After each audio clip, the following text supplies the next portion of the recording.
السلام عليكم ورحمة الله وبركاته، يا رب تكونوا بخير. معاكم دكتور أحمد عبد الوهاب.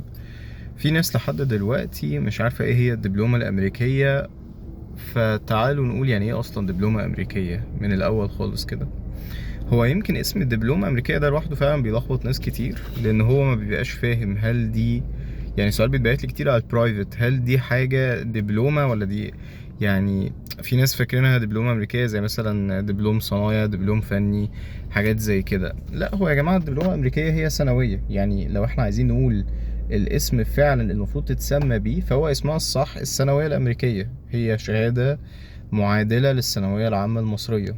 هو عامة الأنظمة بتاعة الجامعات في العموم، عندنا النظام المصري وحاجة اسمها شهادات معادلة. يعني حد جاي من السعودية كان في مدرسة سعودية، هل هيمتحنوه هناك ثانوية مصرية؟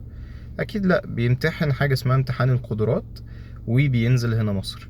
حد في بريطانيا أكيد مش أكيد هيمتحنوه ثانوية مصرية في بريطانيا. طب لو أنا في بريطانيا وعايز أنزل مصر بعمل إيه؟ بامتحن حاجة اسمها GCSE، أو يعني هو في مصر الIG، ودي ثانوية بريطانية بخش بيها جامعة في مصر عادي.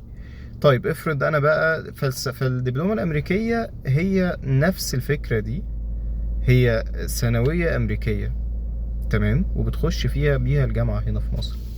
فده عشان بس لو حد سألك يعني ايه دبلومة أمريكية أو كده.